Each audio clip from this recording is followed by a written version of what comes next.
commonly known as Consent. Consent is a consumer protection organization. We do work around protecting consumers. You know, everybody is a consumer. You either consume food, or you consume other goods, you also consume other services. So our core is around protecting everybody who consumes something. It's going to be a good or a service, food, water, whatever it is, making sure that you're protected. Remember that everything that goes into you can either harm you or give you good health. So we want all consumers to live longer, because if consumers don't live longer, then it means all businesses would collapse, because the consumer is the biggest entity that actually supports all services. So basically our core is to make sure that you as a consumer, you understand your rights, your responsibilities, and also you know what you're supposed to do, so that you get benefit from whatever service or good that you're actually receiving. So basically that is at the center of what we do. Yeah, and I'm glad that I'm going to share with us the unexpected, quite a number of things that are unexpected. But I think to dive a little bit into the subject of the day is maybe to understand what a festival is. You know, there are certain things that we assume people know, but what is a festival? What do we call a festival? And now that we are breaking off of festival season, I know that most of the organizations have already broken off, meaning that people have gone already into leave. And so we're going to run up to January around 4th or 5th. So these are about 15 or so days when someone is relaxed, you're free, you're home, you're doing this and the other. And unfortunately, you're also trying out everything you've never tried. So are you ready for those unexpected things during the festival season? Aware that a festival basically means a celebration. I just want to imagine that you're celebrating, you intend to celebrate, and you have diarrhea. Quite unfortunate. Can you imagine that? So you have gone for a festival, but you're busy diureting. You've gone for a festival, and then this is the season that you're getting hypertension or diabetes. And then you put it in food of human beings. And at the end of the day, our people, because they are eating in small amounts, you keep on eating small bits. 1 year down the road, accumulation of those things can lead to cancers. And that's why you see a lot of cancer cases. We even now have a whole department of cancer, actually an institute of cancer. Why? Because we no longer had where to put people. We had to just come up with a cancer institute because everybody is getting sick. And people are getting sick of cancers, which used not to be the case in the olden days. Now the question is, where is the cancer coming from? Whatever I've just been mentioning is a risk factor to the cancer. What about the colleagues who are processing food? You see, in Uganda, there is a principle of buy Uganda, build Uganda. This whole thing. I want to say that every time we are building Uganda and buying Uganda, we should comply to the standards. Most of the machines that are used in this country are not food grade. And that's why when you go to food processors, they'll tell you, oh, our machine is down, the sieve has broken down, so they are buying a new sieve. The question is, where did the old one go? We have food grade materials which are actually supposed to be used in processing human food. But what is the case now? We see that a lot of machines for nuts, for cassava, for posho, they are not meeting any standards. And our people are consuming. So if we just opened people's stomachs, you'll see that there's a lot of metallic compounds in there. So we have a lot of work to do. I have seen in communities such as the East, if you've gone to Mbale, you've gone to the East, Far East, you will find cassava, you'll find maize, you'll find food being dried on a tarmac road. I mean, this is common sense. Tarmac is made of tar. Tar, these are chemical compounds. If you consume the tar, you'll die, certainly. Now, you find a human being, an old man, an old woman, you think they have some bit of common sense. They're even going to church, by the way, or a mosque, and they get maize, they get cassava, and they put it on tarmac roads to dry. And their argument is, when I dry food on a tarmac road, it will dry faster, which is true. But I mean, you have moved to that place I'm talking about. All those regions I've gone to. And when you're in a car, you see what we used to call mirage in physics. You see once the heat, once the tarmac is heated, you see it melting, a little bit shining. Now that's where the food is. So every time this tarmac is melting, substantial amounts of tar are actually penetrating into the food. And what happens is that the consumer is going to eat this food, which food has tar, and cumulatively, you keep on killing the body cells, and you start having carcinogenic compounds in your body, and at the end of the day, we kill people. But just imagine, during the festival season, everybody is traveling up country, and then you find a whole lane of the road having maize. The buses are driving on top of that maize. The tar is going into the maize. Now, do you realize that there is a relationship between food safety and road safety? If there is maize on the whole lane of the road, where should the buses pass? Certainly, the buses will drive over the maize. And you stand a risk that if it is a small, unstable car, it can actually slide off the maize and people die. So you see that you're a Christian or you're a Muslim, whatever religion you are, and you're claiming we love God, we love money, what, love one another, what? But the moment you put food on the road, you are committing suicide and murder. Because one, you're hindering the road users, and you're putting their life at risk. If that car slid on your maize and 10 people die, who is responsible? You've actually killed. Then on Sunday, you are busy. If you're Catholic, you are busy receiving sacraments. If you're Anglican, you are busy in the church receiving the body of Christ. If you're Muslim, you are busy, you are praying. What are you talking about? These are things that people are unconsciously doing. But also us as consumers, what are we doing to make sure that our food is not dried on the tarmac road? What are we doing to make sure that our food is handled in a manner that gives dignity to the consumer? We need to be the ones actually protecting our food. I want also to mention that any person who cooks food in a polythene bag commits murder. Anybody who gets a kavera, blue, over black, over green, whatever it is, and you put matoke there, you put posho there, you put rice there, and you put on fire. You are cooking your rice and in a kavera, you are committing murder. Why? Because the polythenes, these polythene bags are just made of thins. Thins are just chemical compounds that are not stable on heat. So every time you're putting thins on heat, they start melting. And when they melt, they start running out. That's why when you put a kavera on fire, you first see it expanding, meaning that these free radicals are running away. Now, when these chemicals want to run away, where do they end? If there is food in a kavera, certainly as they run away, they hit into the food. And so at the end of the day, people are consuming food containing things which are not supposed to be in the body. And at the end of the day, we see a lot of cancers. So ladies and gentlemen, the unconsciousness that we are talking about, whenever you're handling food, think about two things. Food is supposed to give you life, but the same food can kill you. So if you handled food well, it will certainly give you the life you deserve. Wow.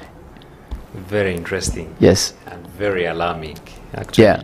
I have done much of the learning than the hosting. Yeah, thanks.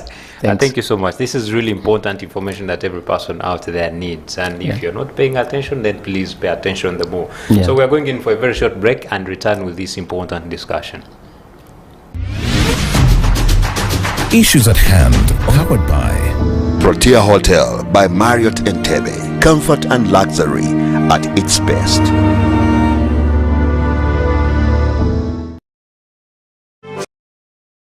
by the Uganda Communication.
This is Church of Uganda Family TV.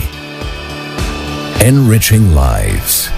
Regulated by the Uganda Communications Commission.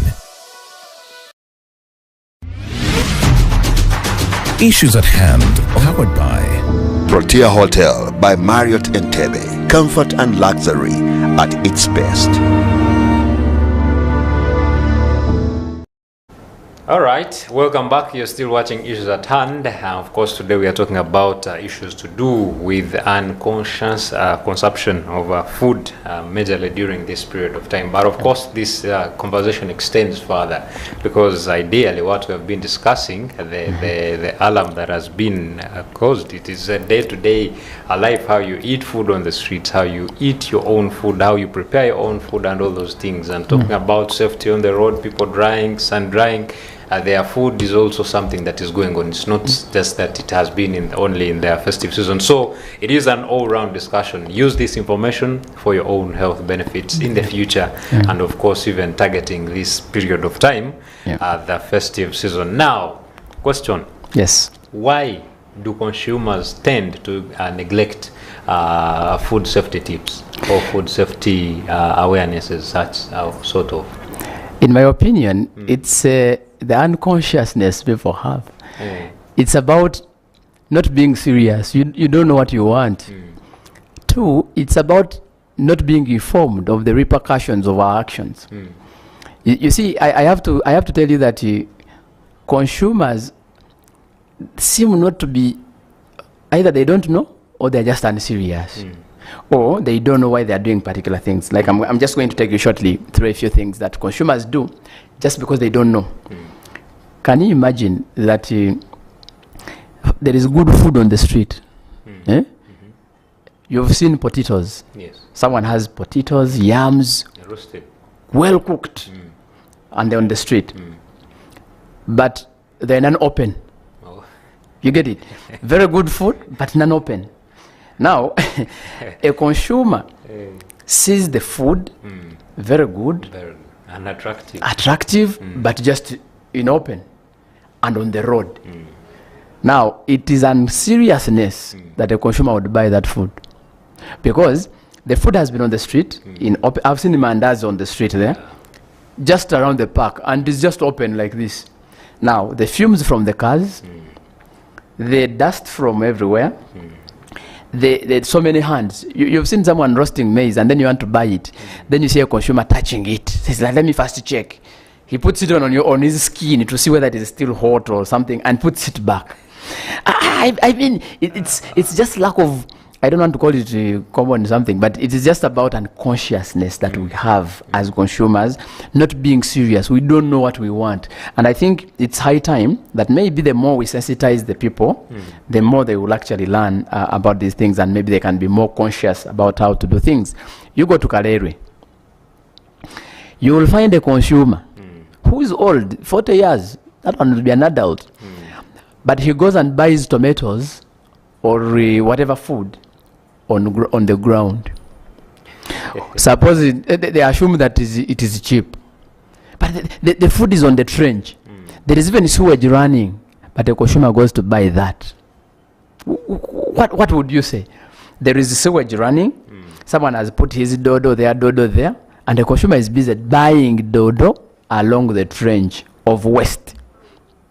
So we can't say that people don't know. Some of these things are just common knowledge.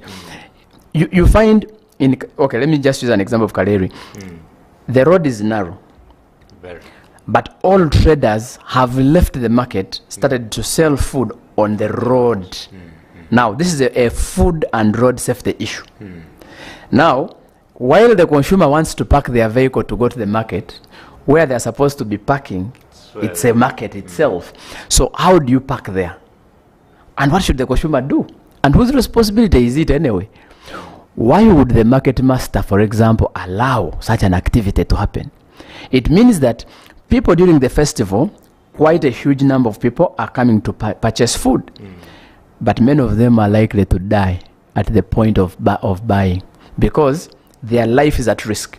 They're going to buy unsafe food at unsafe road. So someone might be knocked while they're going to buy unsafe food. So we need to think about how do we position the selling points of food. How do we put our food in the market? How clean should this food be? No consumer should go to the market to buy dirty food. No. Why should you go and buy potatoes which have soil? Let the sellers bring food when it is washed. And that's why you see in Nakasero, it is a policy there. People have food cleaned. But in our other markets, you find Lumonde with sand, with soil, with everything dirty. And even the consumers, by the way, you see that people who are selling us food, they want to sell you a kilogram of beans. But below the packaging material, there are stones.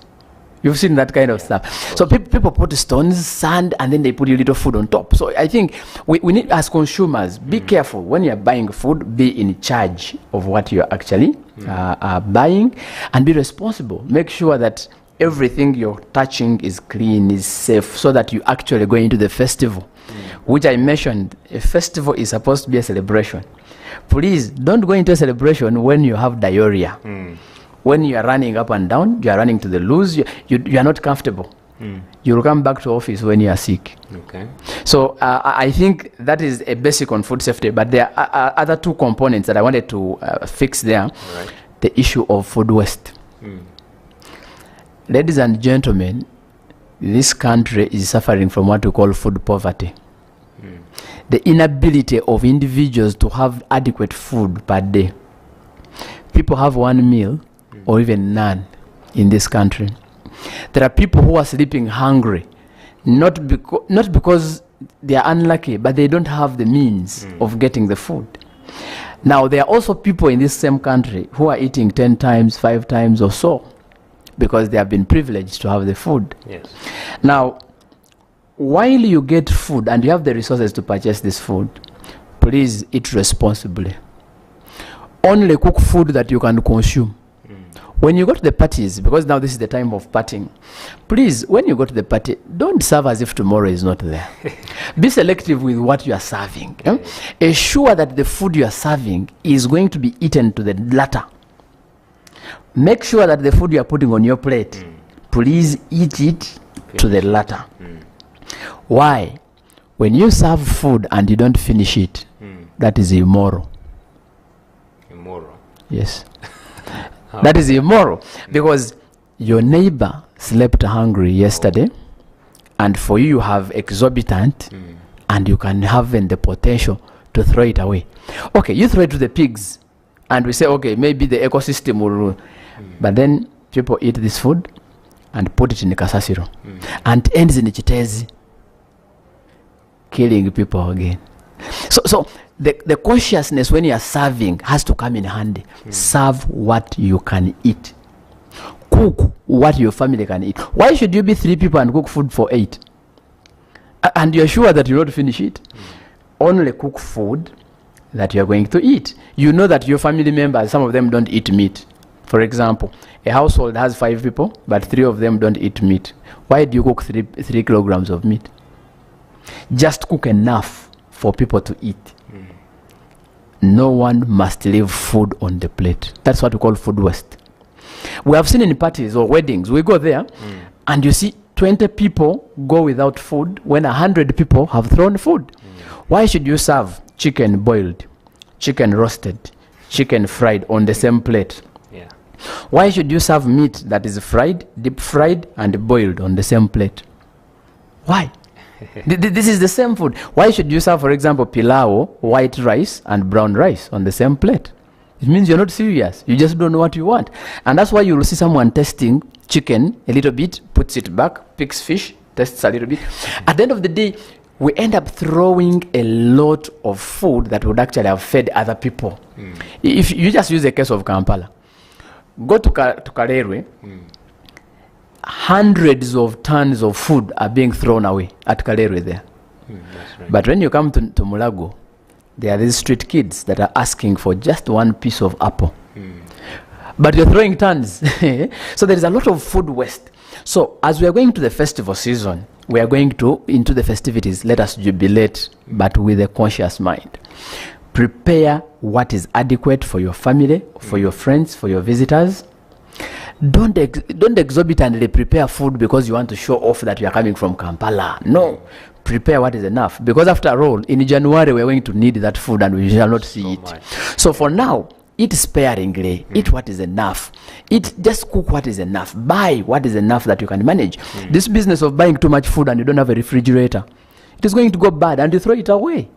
And yet there are people who badly need this food. So please don't serve too much, don't cook too much, eat just enough for you.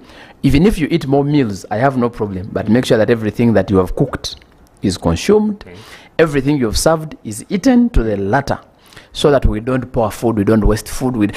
By the way, food waste and food losses are one of the biggest problems we have on the continent that is actually propelling climate change. Did you know that? No.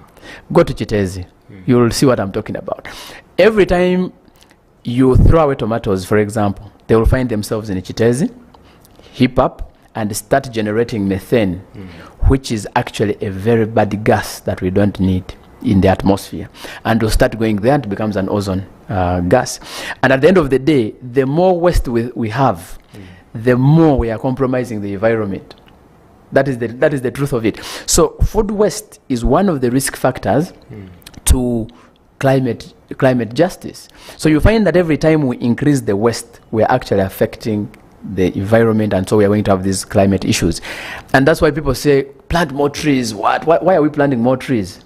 Actually, the campaign should be no food waste, so that we don't have a lot of accumulation of those gases that come from rotten stuff. Or we can get this food and maybe process it and make it into manure and utilize it.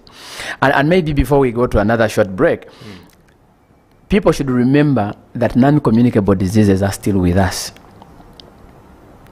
which are actually diet related. Diabetes, hypertension, high blood pressure, cancer, gout, all those, arthritis, they are with us. Now, every time you consume a lot of sugar, excessive consumption of sugar, excessive consumption of salt, excessive consumption of fat, those three are called nutrients or ingredients of critical concern. They are called ingredients of critical concern, meaning that the more you overconsume them, the higher the risk of getting non-communicable diseases. By the way, did you know that between 30 and 40% of the people we bury in Uganda are because of non-communicable diseases? Oh, yeah, true. So it's either diabetes that has killed him, hypertension, high blood pressure, cancer, heart attack, stroke. When you gather all people who die in a year in this country, between 30 and 40% of them die of preventable non-communicable diseases. Preventable. Diet-related non-communicable diseases. And where are they coming from? Overconsumption of sugar. By the way, why is sugar a problem? Sugar, processed sugar, is actually a problem to our body cells. Now, a man like you, don't exceed 9 teaspoons of sugar per day. 9? Yes. Okay. A woman, don't exceed 7. Teaspoons, not tablespoons, teaspoons of sugar. Why? Whenever I tell people this, they tell me, it means now I take on the 2. So I am still safe. Now this doctor is saying, okay, you need to take 7, I am still... When you wake up in the morning and you wanted to mention the same. Okay. Okay. Every time you're at home and you're served with a cup of, let's say, porridge, and you put 2 tablespoons of sugar, then you eat 4 pieces of bread. You see that? There is no bread without sugar, by the way. So you have 4 pieces of bread, but you have 2 tablespoons in the porridge. Already, when you compute the amount of sugar in the 4 pieces of bread, you're already away from the norm of the day. Now, that is in the morning. Now maybe you go to town and you go to office, then they bring tea. You also add 2 spoons. And then, of course, with a cake. You see, with a cake or 2 pieces of cake, cake is sugar already, and tea you have 2 spoons. Now, in the afternoon there, you grab a bottle of soda. Now, when you take a bottle of soda, that is about 7 to 10 spoons. Just one bottle, just one bottle. You're taking 10 spoons of sugar or 9, between 7 and 10. So at the end of the day, before it is 2 o'clock, you've taken twice as much you would need. Of course, you'll go home in the evening tea. So at the end of the day, you've eaten over 20 or so spoons of sugar, and that continues Monday, Tuesday, up to Friday. So at the end of the day, you are consuming a lot of sugar. Now, every time you consume a lot of sugar, and your body is not using it because you are seated, you're in a taxi, you're in a chair, you want to get your jacket from there, the car seat takes you there, so you are not spending the energy that you've eaten. The body converts excess energy into fat, and so it stores it as fat. Similarly to people who are consuming a lot of fats, a lot of salt. So salt is associated with hypertension. Fat and sugar are associated with overweight, which overweight is a risk factor to non-communicable diseases. That one I will explain it another day when I come back. So what my call is, let us desist from consuming a lot of fat, a lot of salt, a lot of sugar, because those ones are a risk factor to the non-communicable diseases that we are talking about. Wow. Yes. Amazing. Now, as we head into this festive season, already we are in it. Yes. So what are those key takeaways you want to stick to the viewers' mind out there as they celebrate in this time? What are those a few things you want them to keep in mind? Ladies and gentlemen, choose food wisely. Because during the festival season, you can be a candidate of getting non-communicable diseases if you are not careful with the food you are eating, the type of food you are eating. Let us minimize consumption of fat. We must minimize. If it were possible, we could even run away from it. But because you don't want to run away from it, minimize the consumption of fat. That is 2. 3, make sure that the salt you are taking is cooked, but minimal. This business of getting salt and you put on a raw mango, please desist from that. That is disease in itself. So please have minimal consumption of salt, have minimal consumption of fat, because I know that during this time, everyone wants to enjoy and you're eating every fat out there. Make sure that the fat is minimal. If you eat pilau, if you eat meat and the meat has oil, let the other things be boiled or steamed. As simple as that. So we're not telling you stop eating fat. Eat minimal fat. Eat minimal salt. Eat minimal sugar, as much as you can. 2, make sure that the food you're eating is safe. Please don't go to the street and just buy everything. Omusajja agola katambala, bakaita katambala, the chapati guy, he has a cloth, that cloth which is dirty, and he passes it on your chapati, and you're seeing. Run away from it. You can only buy what you're seeing, and you're sure this is safe food. Only buy food that is safe. Cook enough food that is just enough. No food waste during this time, because we shall need that same food we are going to throw in January, just a few days. So let us ensure that whatever we are eating, we are conscious. Have a conscious mind when selecting food, when consuming food, when you're even moving to a party. Just be conscious. Know, what am I going to drink? What am I going to eat? What am I going to... And make sure that we eat a lot of vegetables. Let us eat a lot of fruits. Let us drink a lot of clean water. That is, to rehydrate. People are stressed. You can only eat vegetables and fruits and, have a lot of water. Let us reduce the juices that are commonly now on the market. Highly carbonated drinks. Let us desist from that.